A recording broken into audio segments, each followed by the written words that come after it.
Welcome to the Path Less Traveled podcast, where we dive into the untold stories of business leaders who forged their own path. Join Craig Heatherly, your guide on this journey of unlocking the keys to leadership success. This is the Path Less Traveled podcast. Let's go. Let's go. Let's go. Go.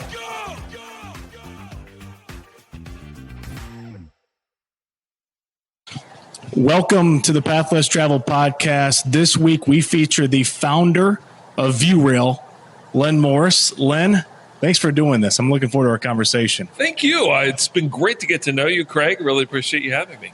Well, let's talk about how we got to know each other. Sure. I reached out to a mentor of mine, mutual connection of ours, Mike Lightfoot, the legendary Coach Lightfoot of Bethel College. And I'd said, Coach, I'm on this journey of growth. Who are some people in the community I need to reach out to and connect with? And you were on a short list. Why is that? I don't know. Other than probably I've seen a few things and had a lot of experiences. A lot of them very challenging experiences, and some of them very rewarding.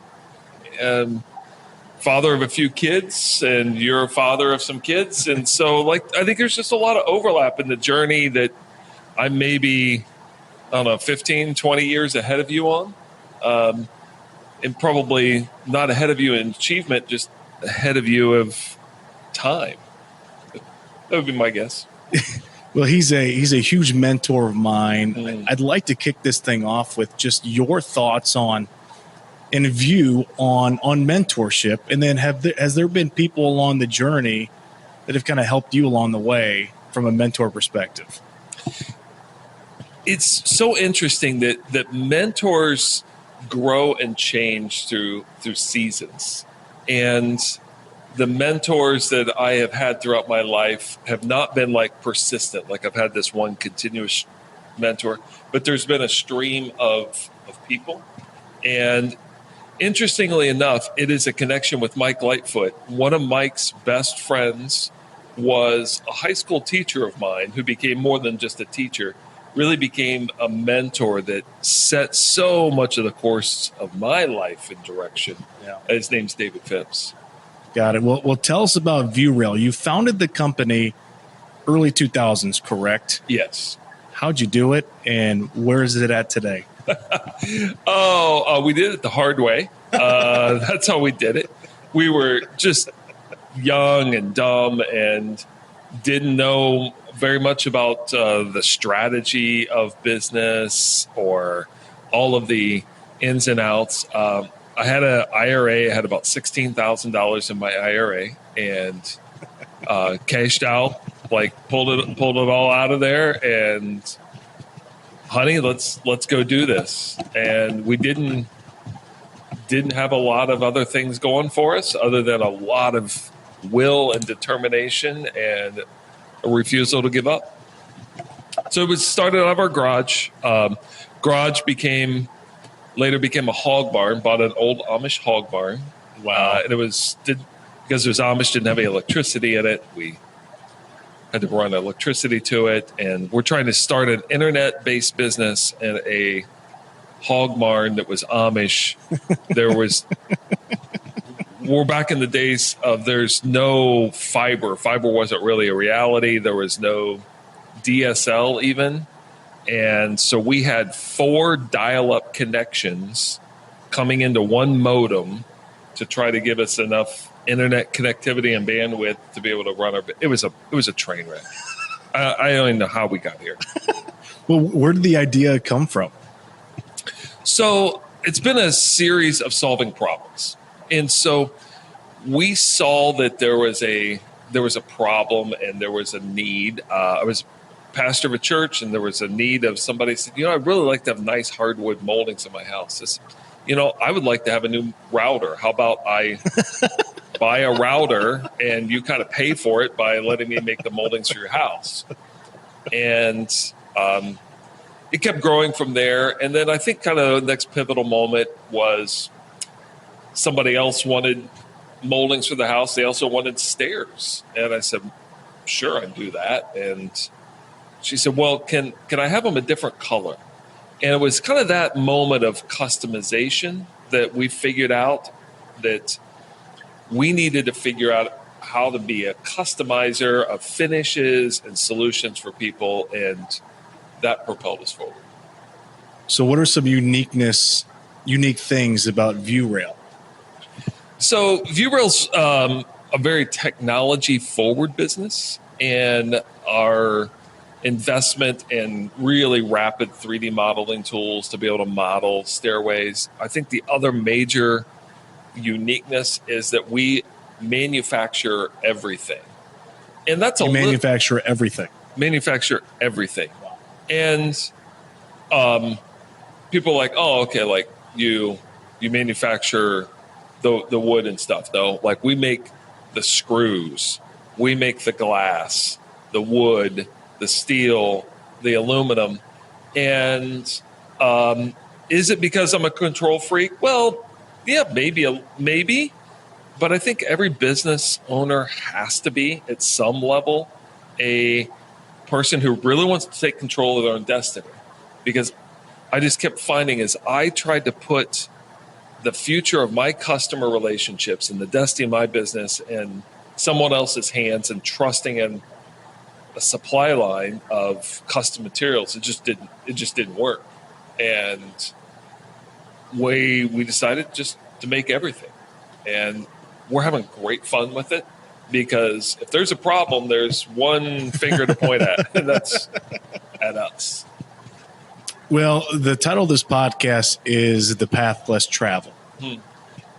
And when you hear that and you think about and reflect upon your leadership journey, how do you relate? So I think we took a little different path to leadership. And my background is in ministry, and in coming from ministry, like there's no formal authority over anyone. And it is you have to lead people by inspiring them on the idea and the direction. And here's what we need to do with the children's program. And let's pray and discern that together and come to consensus together. And you don't really, as a leader in a church, at least not one that most of us want to be a part of, you can't really have a dictatorial style. And so I bring a fair amount of that to Viewrail, of some consensus leadership. And hey, here's an idea. Let's talk about this. Can we all get behind this together? And I think that may be our path that's a little different. And I think that's brought a lot of joy, a lot of buy-in. And people will often talk about our culture and of it being just a different kind of place. And we like to hear that. Well, you've talked about kind of servant leadership. How would you describe your leadership style? Is it exactly that? And just you as a leader, how would you describe Len Morris? So to be a servant leader can be a context in so many different ways. And I don't necessarily believe that I'm like the poster child for servant leader. I'm Right. not sure that I'm all that great at that in a number of contexts. Because one of the contexts of servant leader is to make sure that everyone has all of the organization and all the resources and all of the information they need to do their job. Like, I'm honestly not so good at that. My job as a leader that I feel in our organization is I am out in front, seeing around the corners, understanding where the market is going, where our business needs to go, where the opportunities are. And so I am the leader who's kind of the advanced team who is looking at the future, coming back and saying, hey, team, here's the future, and we need to figure out how we're going to get there ahead of the competition. So what is next for the company? So, how much do I just unveil all of our plans right here on your podcast? Here's Viewrail what's on the horizon. Yeah. So we recently acquired a hardwood flooring company because we want to have more dominance in the decision making throughout the house. So you're going to see Viewrail get more and more into design. We want to design the floor. We want to design the stairs. We want to design this palette of color and texture and finish that just brings harmony throughout the house. I don't know if you realize it, but like our minds are always looking for threats. And the threat that we're looking for is anything that does not match, that doesn't look right. And when we see finishes that don't match, that is, believe it or not, that's like a threat to our mind. You think, oh, Len, you're stretching it. Not really. When we see two colors that just don't go together and they don't have the same texture, light doesn't come off them the same way, that's an anomaly, and that looks like a predator to our minds. Yeah. And so the more harmony we can bring in people's homes by having all of their finishes be consistent, we just lower the threat level in their home. And that's one of the things I want to do to bring some peace to people's homes. That's fascinating. Thanks for sharing that. Yeah. I just want to shift gears now a little bit more to some just leadership specific questions. As you've been on this journey of leading a company, what have been some of a failure that you can point to that you've just seen significant amounts of growth through that failure? So there are just so many failures because as a leader, it's a matter of reinventing yourself on the growth path. And every time that the company is growing to another level, it's a matter of reinventing yourself to be the next level of leader. And it is understanding how to manage the details and how not to manage details. But I would say probably my greatest failure is telling people, hey, this is what's going on around the corner. Here's where we need to go. We need to go there, but not thoroughly explaining the why. As a leader who is pretty intuitive in my decision making, and like I'll extrapolate the graph farther than other people might and try to see how the trend goes. I don't always explain my why of how I've gotten there. And so I've inadvertently left a lot of people hurt and confused because they didn't understand the why are we making a change that we're making, right? And so I have tried to be much more intentional about explaining the why. That's good. We're in the midst of a big compensation change for our salespeople and how they're being compensated. And we've made these changes in the past, and I have tried to say, hey, just trust me. You know, I got you this far, and just trust me, and we'll get there. And I've failed with people, and I've created stress in them. This time around, we're much more, let me tell you all the whys. And then once I've told you the why, I'll let you decide whether you trust in that or not, rather than just blanketly asking you to trust me.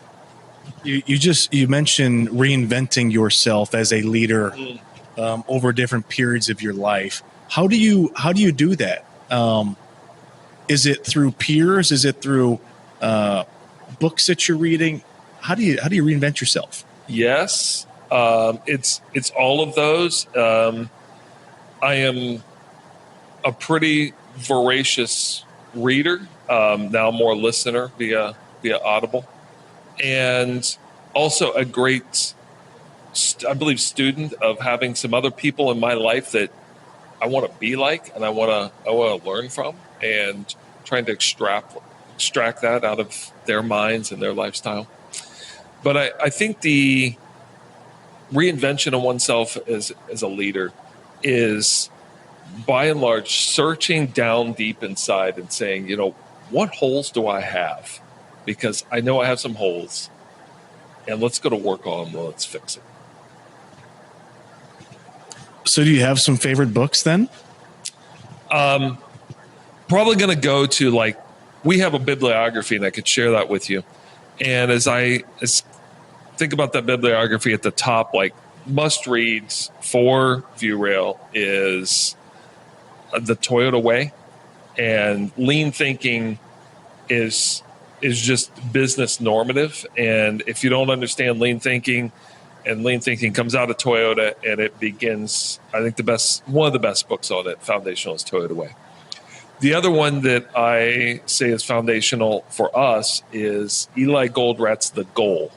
And it's a business novel about establishing the flow and his 5 focusing steps of identifying what is the constraint in your business, and then how do you maximize around that constraint. And so I go to The Goal and the Toyota Way. What about some foundational habits that you may have personally, or that Viewrail has instituted across the organization? You mentioned a library. I don't know if you encourage people to read those books as a new employee. Talk to us just about habits in your life. Yeah, so I think the first habit that begins every morning, I just read a passage of scripture and spend some time reflecting on that. And more recently, I've added to that, kind of read through the Bible. I've added to it of grabbing some of Jesus's writings, specifically his words, and saying, this is a message I want to reflect on. How do I live this one out today? Yeah. And have that as a beginning centering moment. Because for my life, if it doesn't happen first thing in the morning, it's not guaranteed to happen. And so I try to get those guaranteed to happens. I think the other things are, I'm in a manufacturing plant every day that I'm in town. All this week, this is Friday, first week in town. So I'll be in a manufacturing plant today, but I'm also going to be in front of a customer every week. So those two things keep me grounded. I'm in the manufacturing plant with my people, and I am in front of a customer every week. Those are important. I don't have a to-do list. That's been a long journey, and I've been running that for about 15 years of no to-do list. If something comes to mind, or something tells me like, hey, here's an action, it either gets immediately done or it goes on the calendar to be scheduled. And if there isn't room, like when I go to schedule that time to do it on the calendar, there isn't room on the calendar, then I guess it wasn't that important enough to be on the to-do list. And so it frees my mind completely to be present in the moment. I don't ever have to think about, oh yeah, I forgot to do that thing. Because it's either just done or it is scheduled out. And so creating a life where I can be present and really focus on what's happening right now has been really, really powerful. And I really encourage people to think about that one. If there's any habit I have, I think that's been a good one. I think one of the other goals or habits is I've learned the name of every person in our organization, and I seek to identify them and call them by name. And when I walk through a plant every day, I will say hi to every person in that plant and let them know that they're important by saying their name. Andrew Carganegi would say, what's the favorite name that everyone wants to hear? It's their own name.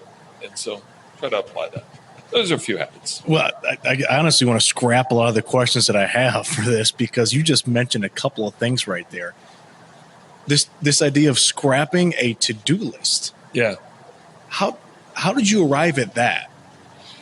Well, I've been through every time management thing. Like, if you think like the 90s, there was all of these like time management stuff. That was a big deal of like, put your big rocks in first, and the Stephen Covey planners and all those things. And like, I don't know how I arrived at it. And maybe there was a seminar that I'm not giving credit to that taught me this, or maybe it was just the culmination of things. But getting to the point where I could scrap a to-do list has been incredibly freeing. And people will say, "Oh, it can't be done." Well, that's kind of like, well, you can't put a man on the moon until you do it. And then once you do it, it can be done. You can't break a 4-minute mile. Well, once it's broken, it can be done. Right. So I don't have a to-do list. It can be done. I broke the rule. What's one of the most worthwhile investments that you've made in your life? It's clearly in people, and the most worthwhile investment I've made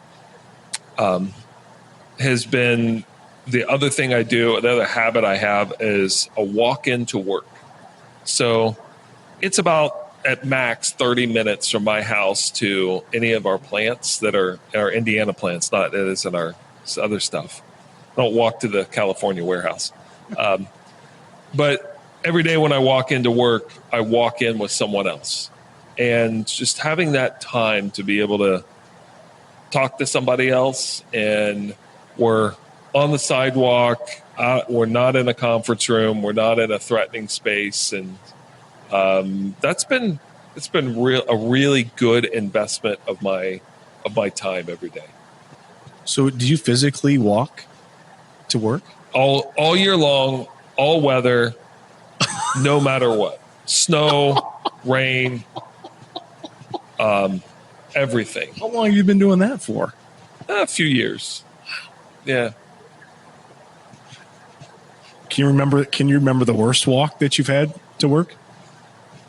I don't see it that way. Like, hey, I've got the gear for it, and so I just put the clothes on I need to put on, and I think it's really fun when like it is snowing really hard and I just have to get out there.